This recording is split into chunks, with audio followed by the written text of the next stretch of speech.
The Checkpoint is presented by GM Pharma, the first international multinational pharmaceutical company in Georgia. GM Pharma, to serve those who need it most.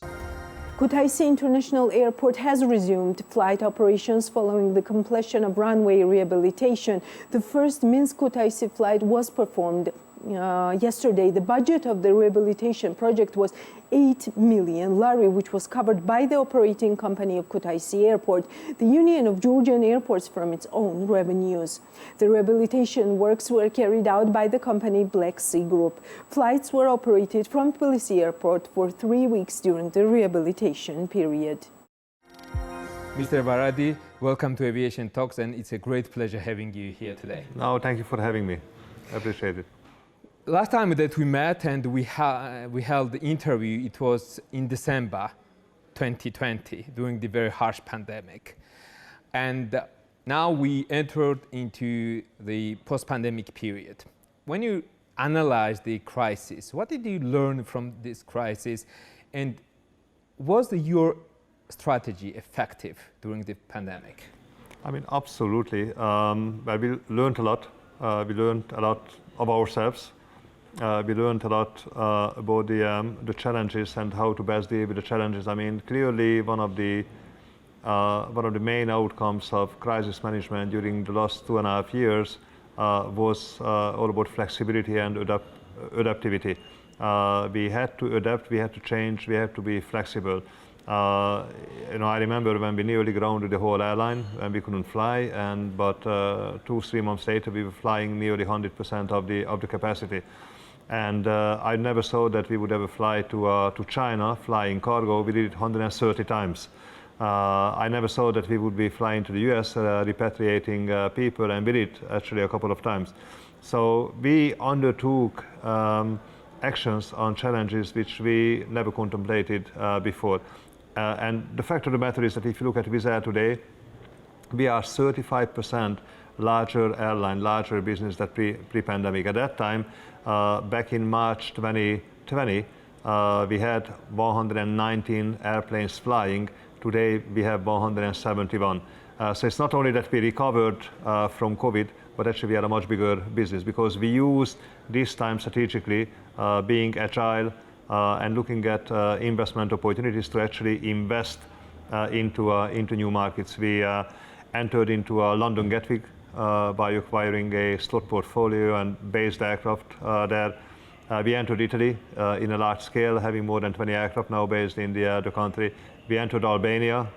This summer we operated 9 aircraft based in Tirana. And we opened up a new airline in Abu Dhabi together with the Abu Dhabi government, Wizz Air Abu Dhabi. So we have been using this time not only as a way of managing the issues and crisis managing the business, but also looking at the opportunities arising from that and to invest against those opportunities.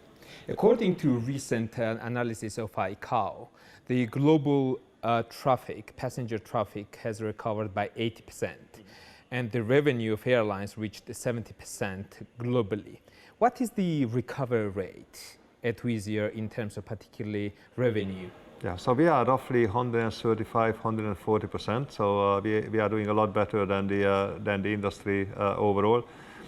Basically, I could say that with regard to the incumbent markets where we used to operate prior to the breakout of the pandemic, we are back to pre-pandemic levels, kind of 100% recovery, both in terms of capacity and passengers, and it also translates into revenue.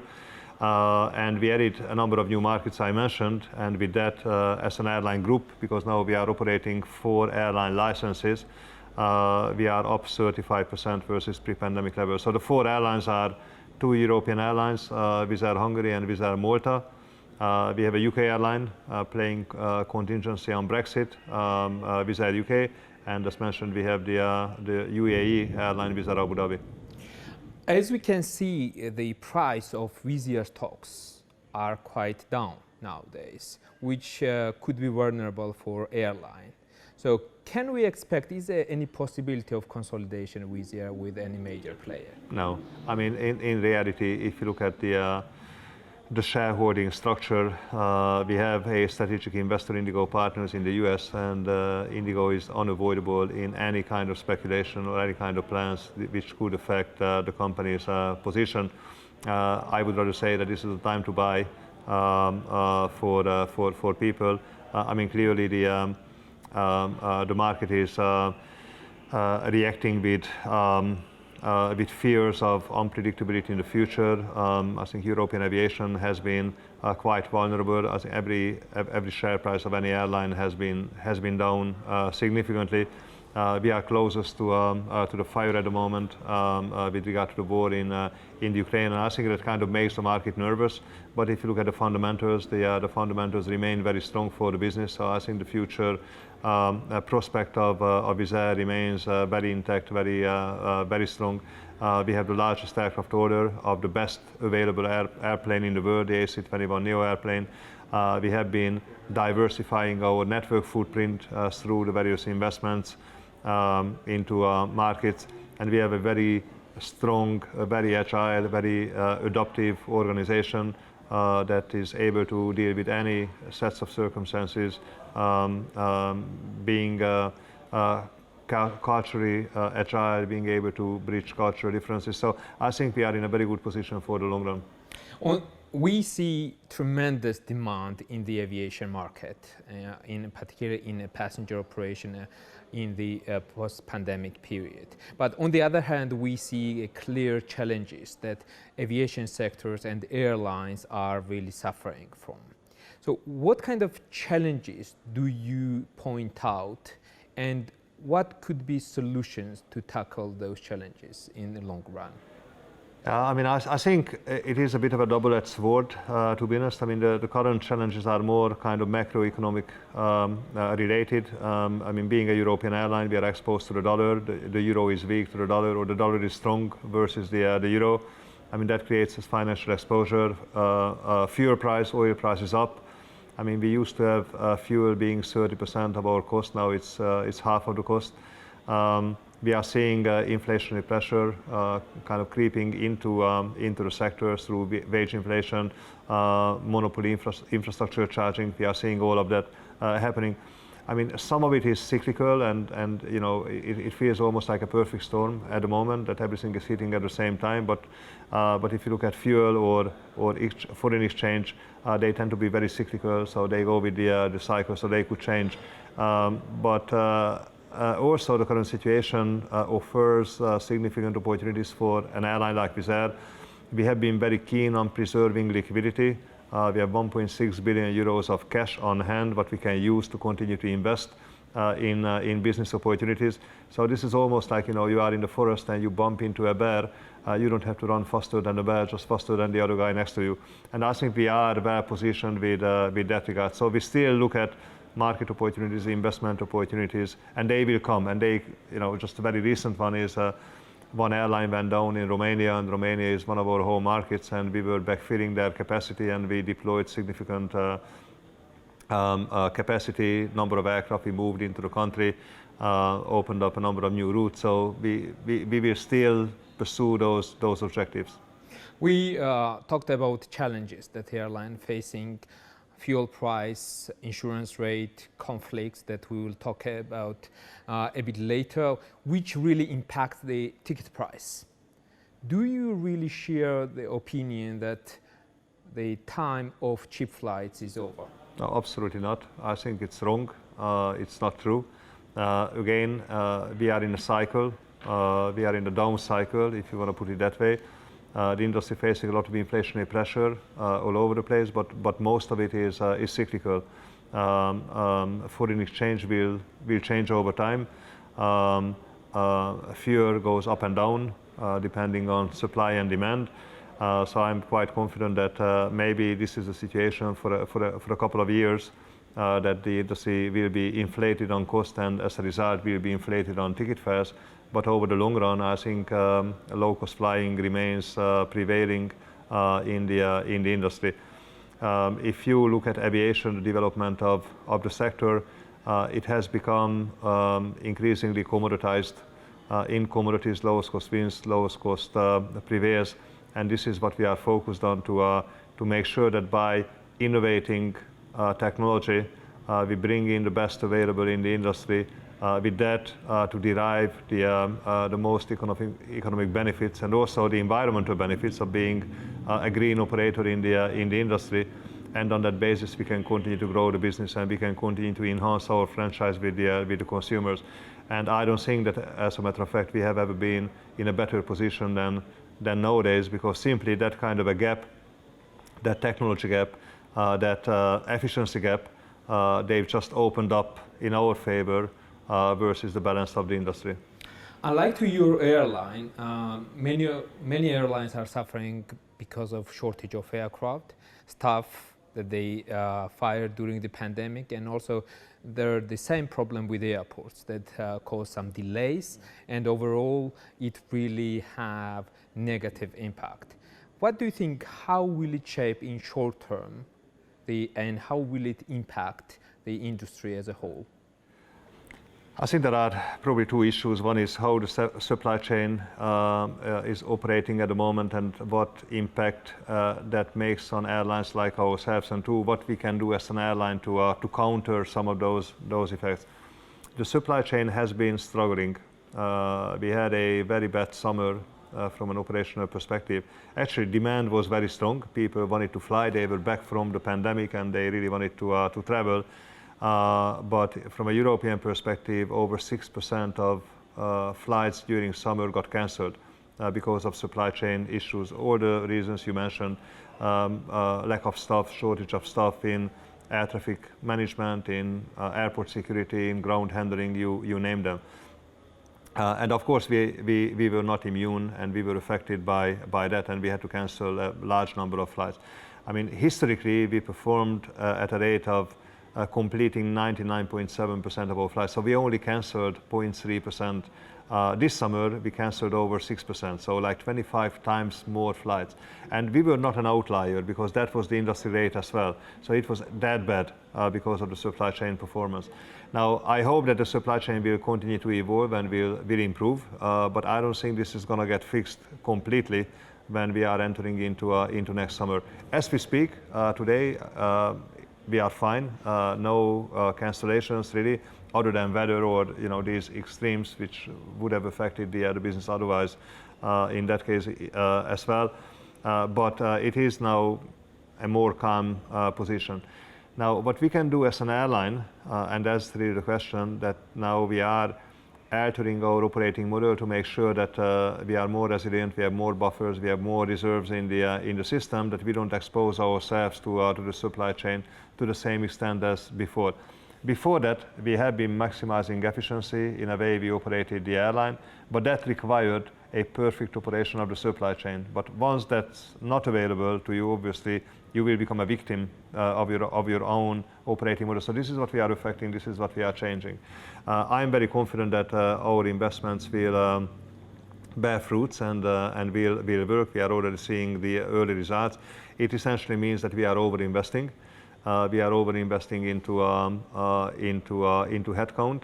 By the way, during the summer, we didn't suffer from headcount shortage. We had the pilots, we had the cabin crew, and the way we achieved that was that we invested into those workforces early enough, and we carried unproductive resources, if you wish, before we were able to ramp up. But all the others, or most of the others, just invested when they needed to invest, but it was too late. But even if we were totally invested, but because of the dysfunctional operation of the others, we were unable to benefit from that. Interesting. We definitely need to talk about conflict between Russia and Ukraine. I know that both of markets were very good markets for Wizz Air, and I know that two of your aircraft remain in Kiev, and one was taken safely from Lviv. How did this conflict affect your airline, and what do you think? How will it shape whole sector in the future, taking into account that many aircraft have been nationalized by Russian authorities? Right. So obviously there was a direct effect when the war broke out in February. We had aircraft underground in Ukraine. We had people underground in Ukraine. We were unable to move the aircraft, but we were able to move our people. So essentially, all our people moved out of the country, and we gave them jobs across our network. So basically, every one of our former Ukrainian employees remain with their employees working for the company in other bases. I think it was just showing kind of the culture of the company, the spirit of the company, that we have people in need as needed. Indeed, we flew one aircraft out of Ukraine, but we still have 3 there. So those aircraft are non-operational at the moment. By the way, they are not damaged, so they are fine, but we cannot fly them out, obviously, due to security reasons. But as soon as we can, we will.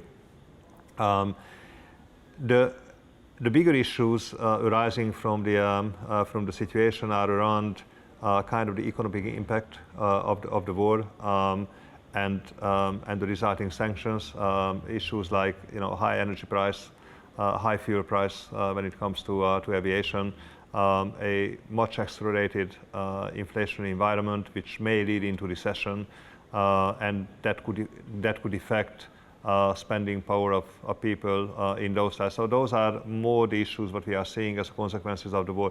In terms of the very impact of the situation that was managed over the first few months, we had 7% of our capacity planned to be operated to Ukraine or Russia. Obviously, we had to remove all that capacity and we reallocated that capacity across our network. But that was done like in the first 3 to 4 months. So now it is more the carry forward of the economic, of the longer-lasting economic impacts of the situation. Let's come back to Georgia, as we are in Georgia with great Georgian wine. You had really remarkable return back to Georgia. When we talked first time in interview, you promised that you would have come back to Georgia, and you really did. You reopened the base in Kutaisi Airport, and there was a almost complete resumption of destinations, and even new destination was added from Abu Dhabi to Kutaisi, which is really positive. What really triggered this decision of returning back to Kutaisi? Well, we were very keen and eager to reinstate our operations, our route network. As said, we invested proactively into that return by hiring people, training them up for flight, and even if we were not able to fly them because of prevailing restrictions imposed by governments, they were ready to go. And once the market opened up and restrictions got removed by governments, we were ready to jump. We consider Georgia as a long-term strategic market for the airline, so we were very keen on coming back, and we did so ahead of our competitors. And I think this is just showing our agility and our ability to move quicker than the market, to be more adaptive than the market, and this is clearly a competitive advantage of the business. And of course, we exploit that competitive advantage whenever we can. Interestingly, if you look at really the outcome of the pandemic in terms of our market share in Central and East Europe, pre-pandemic, Wizz Air had 17% of the market in Central and East Europe. Today, we are 23%. So that's quite a significant move. I mean, we improved our overall Central East European position by 25-30% during the course of the last two and a half years. And that's quite a remarkable achievement. And it's just showing that we are more reliable, we are more resilient, we can invest more than others, and we can move faster than others. When can we expect third aircraft to be added to Kutaisi base? We are considering it, and I would like to get it back as soon as possible. I mean, obviously, it is a little complicated world we are into right now. High fuel price because of the closed airspace affecting Georgian operations.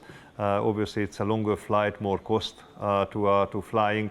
We were talking about the exchange rate, etc. So I think we need to see some of this dust settling down before we can firm up decisions. But as said, we are actively looking at this option, and whenever we can trigger it, we will. Also, you have to put that in context of aircraft deliveries. I mean, Airbus is not delivering at a rate as contracted, so some of the deliveries are delayed.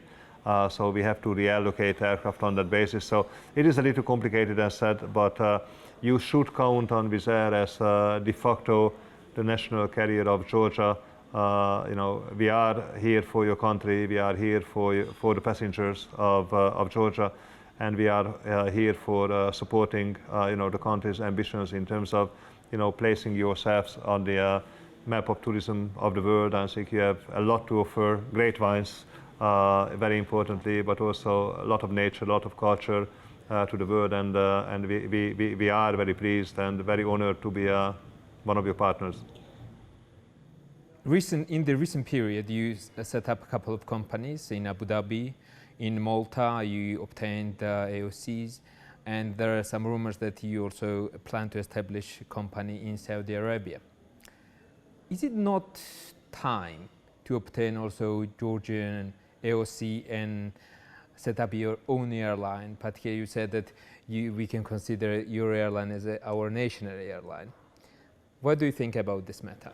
Well, I mean, what I think is that you need to consider the size and scale, the complexities, and the regulatory framework available to you. I mean, if you look at the UK, for example, we needed to have a UK airline because of Brexit. In order to secure route rights outside the European Union, we needed to have a local airline licensed by the United Kingdom. If you look at Abu Dhabi remains largely a bilateral market. As a result, if you want to have an operation in Abu Dhabi, you should have an airline. Malta is slightly different. Malta is more like managing the scale that the Hungarian operation just became too big and too complex, and it's important that we create focus on decision making and delivery of the operation. So that was kind of bringing Malta to life. And yes, we are looking at Saudi as announced that we are on the path to scale up our presence in the country. We just launched 23 routes to Saudi, and we may do more in different forms in the future. And in that context, we need to look at Georgia and other possible opportunities. I think the size and scale is important, just because of sheer complexities and investment needed for the return of those investments. Georgia is a liberal country, so Georgia offers us a regulatory framework and legal framework that is very much accommodating our requirements. So we don't really need a Georgian airline. I mean, most of the things we can do for Georgia, we can do within the current regulatory framework, within the current operating platform. Don't you think that with your own Georgian company would be easier to turn Kutaisi Airport into the regional hub, that you could manage even transit flights?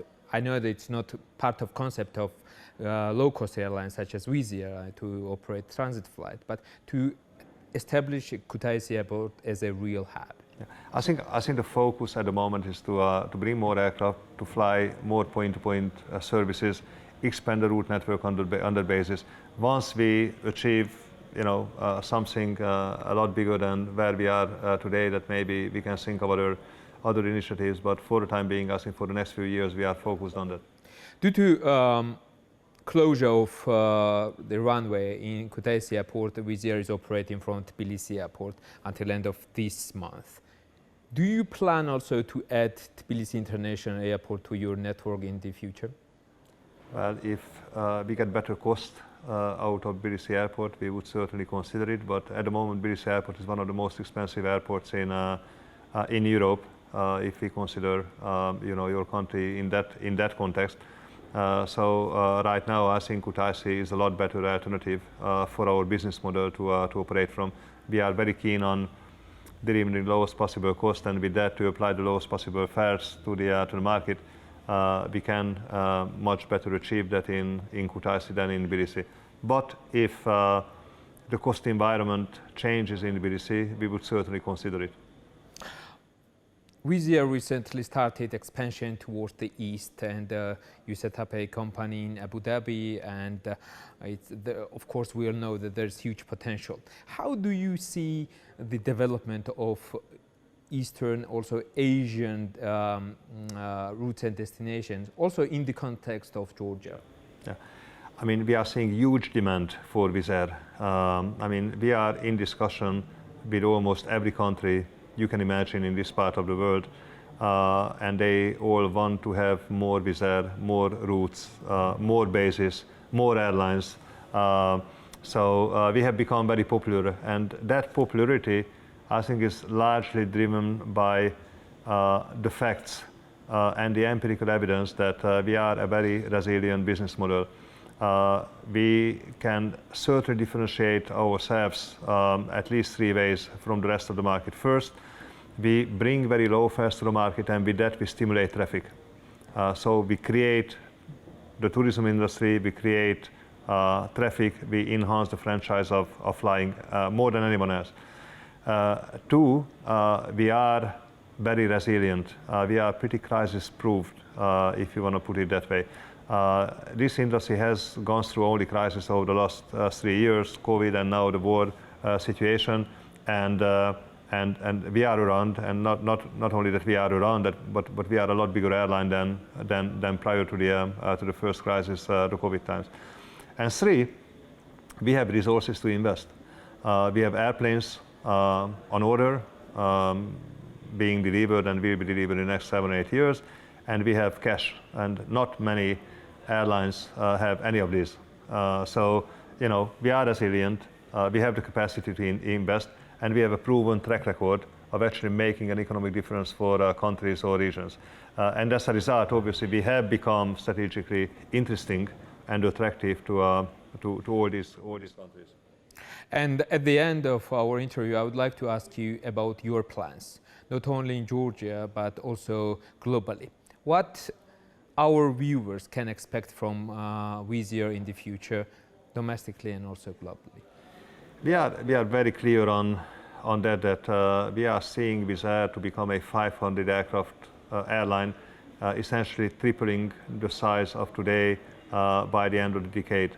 That's very ambitious, but it's very doable.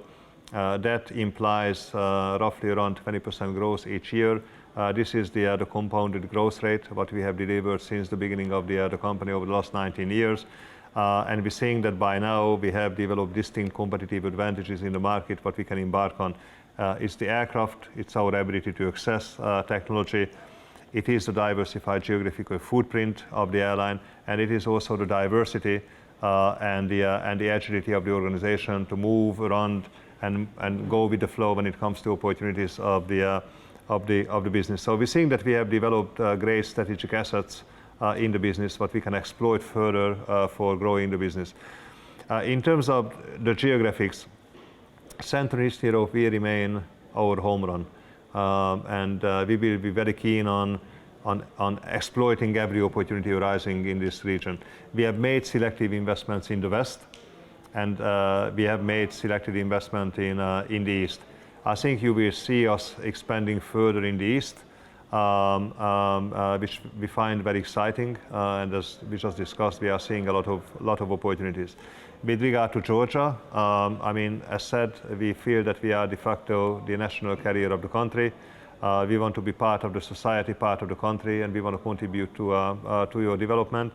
And whatever is economically and financially rational, we will do to continue to invest, to bring more aircraft, more routes, more low fares, more seats to the market, employ more people, and contribute to your overall developments of the country. Thank you very much. As always, it was very interesting analysis, and lots of expectation and positive feedback. I wish you best of luck to Wizz Air, and thank you again for being with us. No, thank you very much. I appreciate it. The Checkpoint is presented by GM Pharma, the first international multinational pharmaceutical company in Georgia. GM Pharma, to serve those who need it most.